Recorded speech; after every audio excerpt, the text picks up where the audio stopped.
دنیا محبت کم کرنے کا بہترین طریقہ، عمدہ طریقہ، دنیا کی محبت دور کرنے کا سب سے بہترین طریقہ یہی ہے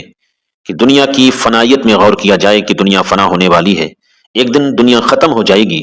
آدمی جتنا اس میں غور کرتا جاتا ہے اتنی ہی دنیا کی محبت اس کے دل سے کم ہوتی جاتی ہے۔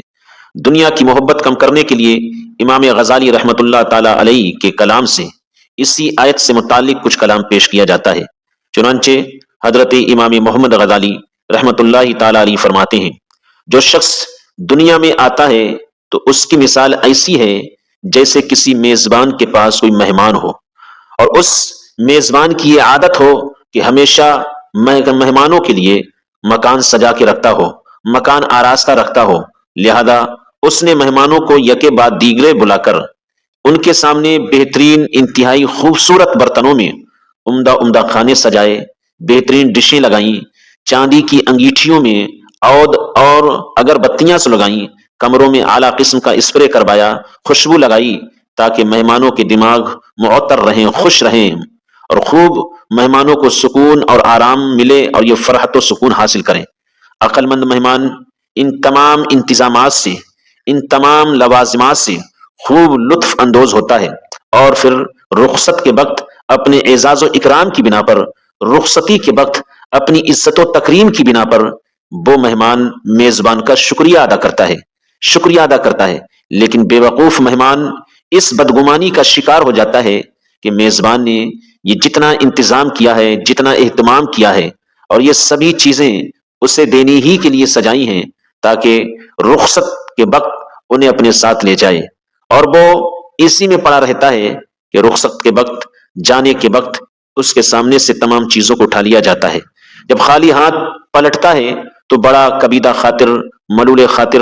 بڑا غمزدہ اور رنجیدہ اور نادم و شرمندہ ہوتا ہے، بلکہ روتا ہے کہ ہائے میرے ساتھ یہ کیا ہو گیا ہے، میرے ساتھ یہ کیا ہو گیا ہے، ہاتھ آئی ہوئی تمام چیزیں بھی میرے ہاتھ میں نہ آ سکیں، یہ تمام چیزیں مجھے دکھائی گئیں، پھر بھی ان چیزوں کو میں حاصل نہ کر سکا۔ وہ بے وقوف مہمان افسوس کرتا ہے۔ پیارو، یہی دنیا مہمان خانہ ہے، یہی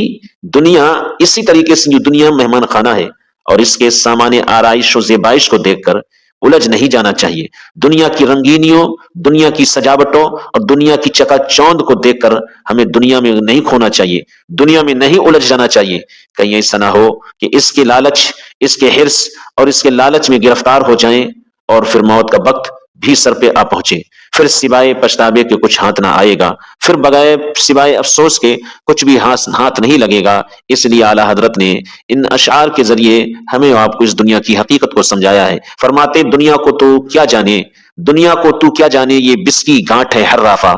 دنیا کو تو کیا جانے یہ بس کی گانٹھ ہے ہر رافع، صورت دیکھو ظالم کی تو کیسی بھولی بھالی ہے، شہد دکھائے زہر پلائے قاتل ڈائن شوہر کش، اس مردار پہ کیا للچانا دنیا دیکھی بھالی ہے، اس مردار پہ کیا للچانا دنیا دیکھی بھالی ہے۔ اس لیے پیارو، اگر ہم دنیا کو اس طور پر سوچیں کہ دنیا بھی ایک دن فنا ہونی ہے، دھیرے دھیرے اس کے اندر غور کریں تو انشاءاللہ دنیا کی محبت کم ہوگی اور اللہ کی محبت زیادہ ہمارے اندر پیدا ہو جائے گی۔